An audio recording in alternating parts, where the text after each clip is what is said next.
In today's episode, we are going over 4 accounts of people who went missing at Yellowstone National Park without a trace. And make sure you hit that subscribe button because I release stories about the strange and weird every single day. The United States has a total of 63 national parks. Over 300 million people visit these national parks every single year. But with such a flood of visitors, there needs to be a safety net. Thus, the National Park Service was created. It was created in 1916 by the U.S. Congress, and its job is not only to protect the park, but also the visitors. Now, almost 600,000 people go missing every single year in the United States, and many of these cases take place in the wilderness. With our national parks comprised of several million acres of land, most of it tough terrain to navigate for even the most experienced, it's no surprise that there have been some dangerous outcomes when people submerge themselves in the wilds of our parks. Hiking in Yellowstone is one of the most loved pastimes of visitors of the park. They have the option to tag along with a ranger, or go on a day hike, or take on a longer, more arduous trails that truly leave hikers alone in the wilderness. While trails are marked for difficulty level and length, not everyone pays attention to these guidelines. A shocking number of hikers tackle the trails unprepared for inclement weather, injuries, or unexpected overnight stays. Is this the reason that several people have gone missing within the Yellowstone borders? If they simply stepped off the path for a moment, wouldn't the remains have been found by others passing the same way? After all, 3 million visitors a year are bound to cover a fair amount of acreage in this national park. Surprisingly, between 2018 and 2020, there were only 371 reported search and rescue cases in Yellowstone National Park. That's not many considering how many visitors get to the park annually. Unfortunately, some people don't make it out of Yellowstone alive, but even stranger, a handful have never been found. As of today, there are 4 individuals who have disappeared in Yellowstone without a trace. The circumstances of their stories and situations vary, but one fact remains: no one knows what happened to them. Dan Campbell may be by far the most interesting case of a person going missing in Yellowstone National Park. Not only did his disappearance draw a lot of attention from the media, but this case remains in the public eye thanks to his family's insistence that the Park Service handled everything completely wrong. Campbell was 41 years old when he began his hike in the hell-roaring trailhead region of the park on April 4, 1991 with his dog, an Australian Shepherd. Campbell was known to pack light, and it became known that he was out on the park looking for elk antlers. Gathering antlers and selling them is an illegal but not uncommon practice on public land. Campbell's older brother, Bill, stated that he had been running with some pretty shady characters. In an effort to get enough money to move to White Sulphur Springs, collecting and selling antlers was part of these efforts. Campbell's girlfriend, Tracy Erb, was supposed to meet him in the Jardine area just outside the park on April 6th. She was to pick him up and bring him home. When she didn't show, Tracy reported him missing on April 8th. It should be noted that the hike from Hell-Roaring Creek Trail to Jardine is a long one.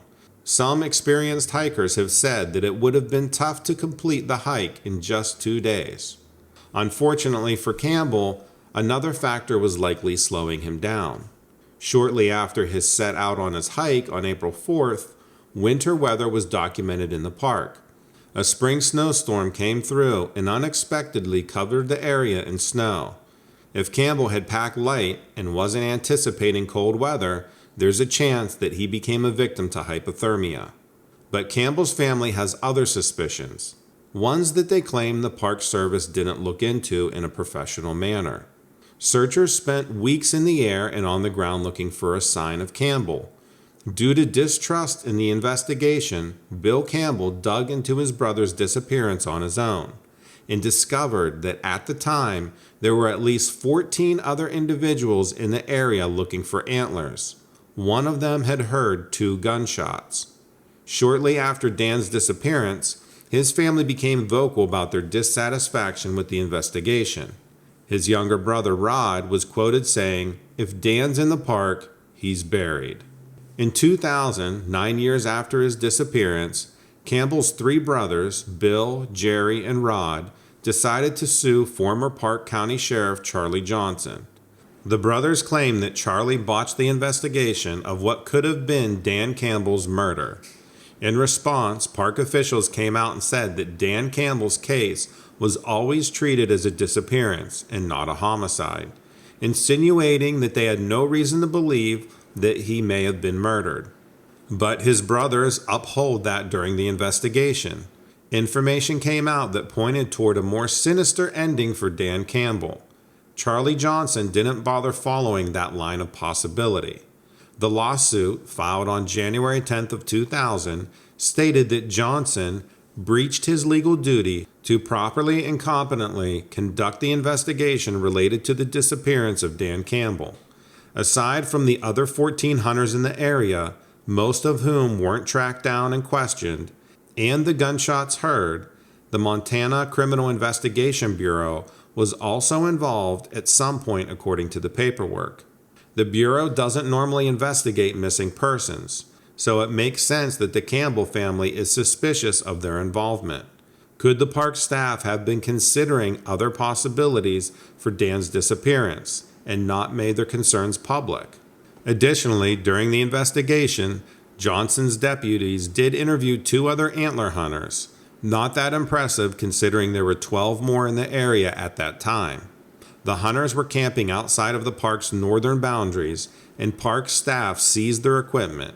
Instead of analyzing the gear appropriately using fingerprinting, fiber analysis, and other modes of testing to figure out if they had run into Campbell at all, Johnson simply returned the gear, which included ammo, spent cartridges, and supposedly a firearm. This is where Dan's brothers are sure that Johnson didn't make a true effort.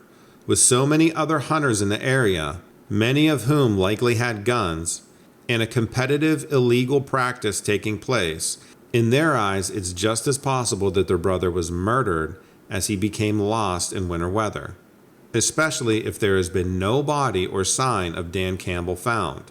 It's been speculated that Campbell disappeared on purpose, but his family denies that as a possibility. He was due to collect a significant legal settlement in a court case, so why would he have skipped out on that windfall? Campbell's family believes it is much more likely that he ran into other hunters who killed him out of competition and hid his body within the park. They also believe that the Park Service knows this was a possibility but botched the investigation, meaning they will likely never know what really happened to Dan. Yellowstone National Park and park officials have stood by Johnson, openly declaring that the case is and always has been considered a disappearance. Still, it doesn't look good for Johnson. He was eventually investigated for misuse of authority and sexual assault, with a cash settlement paid to the woman accusing him. And later, an uprising in the Park Service resulted in all but one of Johnson's deputies signing a document publicly endorsing his challenger, who eventually beat him in the 1998 election. Whatever went on in the investigation, whether botched or not, it doesn't look like we will be finding out what truly happened to Dan Campbell during his hunting trip. Bruce Pike was last seen on August 2, 2006, at the campground on Indian Creek. Indian Creek Campground is located near the northern border of the park, just off of 89 and south of Mammoth Hot Springs. Hiking trails as well as great fishing spots are easily accessible from the campground. The National Park Service notes that there's no cell service at the site, and it's also located in bear country. Beyond the very basic information, there's not much known about Pike. At the time he disappeared, he was 47. He had brown hair, brown eyes, and often wore glasses. The National Park Service has him listed as lost or injured missing. Oddly, absolutely no one knows what Pike was up to in Yellowstone. Several hiking trails are accessible from Indian Creek, including the Bighorn Pass Trail, a 19.2-mile point-to-point trail considered to be moderately challenging to hikers. Elk and moose are sighted on the trail regularly. Is it possible that Pike was there to hike one of the trails out of Indian Creek? What are the chances he was attacked by a wild animal in the backcountry, but somehow went completely unseen on some of the more popular well-traveled trails? Pike's vehicle would eventually be found abandoned in the park, which prompted the initial search for him, but it doesn't appear that he had any family or friends looking for him. There's not a trail of media attention on his disappearance, at least nothing that is easy to find. Even the National Park Cold Case database lacks the answers to some pretty straightforward questions. Where was he from? Did he appear to have any camping or hiking gear in his car? Had anyone else at the campsite seen him that day? When Pike set foot in the park in 2006, he would leave behind more questions than answers, and no clue as to what his plans were. On September 6, 2010, Stewart Isaac left a note for his family at home in Burtonsville, Maryland. In it, he wrote he was embarking on a cross-country trip. He ended up driving approximately 32 hours to Yellowstone National Park. Stewart's black 2009 Lexus sedan would later be found abandoned at Craig Pass during a routine patrol of the area by park staff. This was 20 days after he left home on September 26th.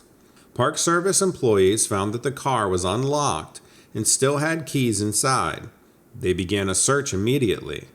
It's reported that Isaac had no hiking or camping experience. The area where his car was found is 8 miles east of Old Faithful on the Grand Loop Road. There were no hiking trails in this area at the time, so it's unlikely that he was planning on hiking that day. But what would have gotten Isaac out of his car, and did he plan to return to it quickly, having left his keys there? Despite ground and air searches, Stewart Isaac has never been found.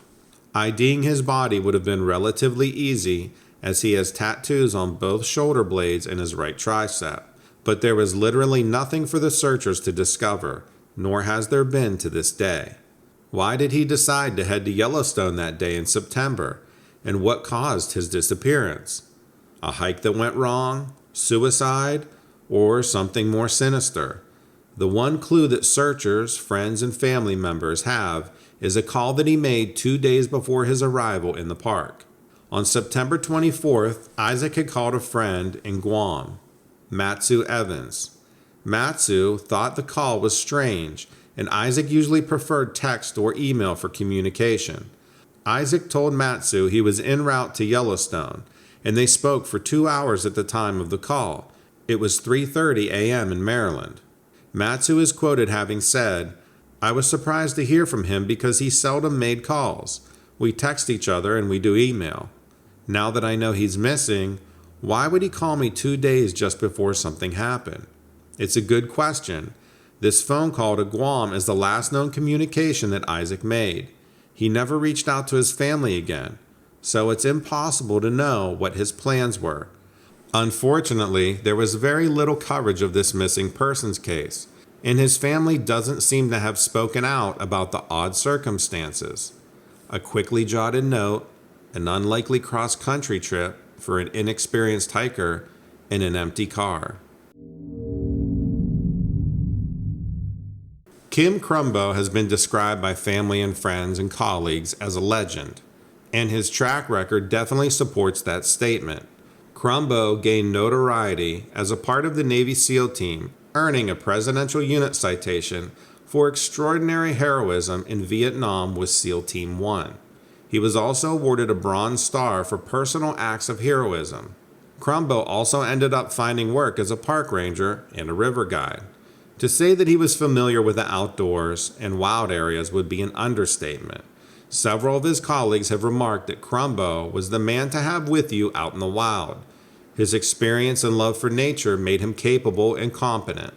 At the time of his disappearance, Kim Crumbo was 74 and working as a board member and a wildlands coordinator for the Rewilding Institute, a conservation nonprofit.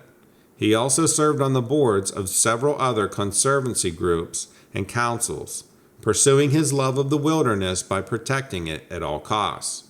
In September 2021, Kim and his half-brother Mark O'Neill, who also retired from the Park Service, embarked on a 4-night excursion into Yellowstone. The brothers headed for the Shoshone Lake located near the western border of the park. As Yellowstone's second largest lake, it is truly massive, a shocking 8,000 acres of water and shoreline. Relatives reported the men missing on September 19th, when they failed to return from their trip. That same day, searchers found an empty campsite on the south side of the lake. On September 20th, Mark O'Neill was found deceased on the east side of the lake, having washed up on shore.